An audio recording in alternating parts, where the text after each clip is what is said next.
አሁን አንተ እድሜህ ላይ ክርስቶስ ኢየሱስን ካወቅክ ጀምሮ ያለህ ዘመን ልዩ እንደሆነ ታስባለህ፣ ታምናለህ።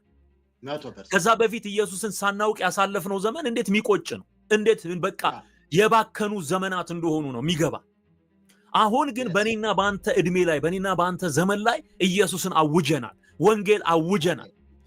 በቃ አሁን ቀንም ሌሊትም እኔና አንተን የሚያስጮኸን የሚያሳስበን የዘላለም ህይወት ጉዳይ፣ የሰዎች መዳን፣ ምድራችን መፈወሷን ስለምንፈልግ እንጮሃለን እየወጣን። አሁን የምንኖረው ኑሮ ትርጉም ያለው ነው። ኢየሱስን በዘመናችን ላይ ክሌም አድርገናል። የሱ ነው ዘመኔ ብለን ሰተነዋል። ልክ እንደዚሁ ኢትዮጵያ ዘመኔ የክርስቶስ ነው ብላ ዘመኗን ለክርስቶስ ስታስረክብ ነው ፈውስ የሚሆንላት። ይሄን ለማድረግ ደግሞ በምድሪቱ ላይ የታወጁ አዋጆች አሉ።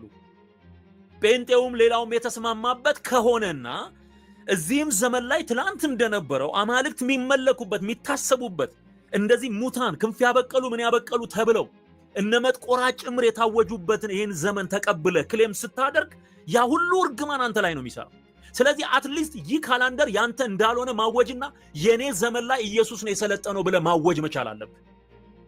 በቃ ህዝቡ ይሄንን ማወቅ አለበት። በኔ ህይወት በኔ ዘመን ላይ ኢየሱስ ገዢ ነው ማለት አለበት። አሁን ቅድም ስትነግረን በጣም የገረመኝ የዚህ ውሃ አምላክ ይጠራሉ።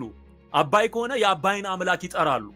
ወይም በዛ ወንዝ ላይ የሚሰራን መንፈስ በዘመኑ ከነበሩ ሰዎች ኪዳን ከተጋቡ ሰዎች ጋር አያይዘው ቤተሰባዊ በሆነ አሰራር የአባይ ቆሌ እያሉ ደም ማፍሰስ፣ ፍየል መጣል፣ ገንዘብ መጣል፣ ወርቅ መጣል፣ ይሄ አሁን ግብር ነው። ለዛ መንፈስ የሚሰጥ ግብር ነው። አሁን ያንን ስላመኑና ስለተቀበሉት ፊታቸውን ይጠመዝዘዋል፣ እግራቸውን ይጠመዝዘዋል፣ እንዳይራመዱ አንገታቸው እንዳይዞር አድርጎ ጠምዝዞ የሚያስቀምጣቸው አሉ። ለምን ስንል ቤተሰቡ በዛ ውሃ ያንን አምላክ ስም እየጠራ ተጠምቋል። አዩ ተዋርሶ ማለት አንዱ እሱ ነው አይደል? በውሃም ይሁን የሚዋረሱትም እዛ ነው። አዎ የሚዋረሱትም ነው። እንደገና አባቶች ሂዱና ግብራችሁን ክፈሉ፣ ወፍ ሳይቀምሰው ከአባይ ውሃ ይዛችሁ ይባላሉ። ወፍ ሳይቀምሰው መቼ?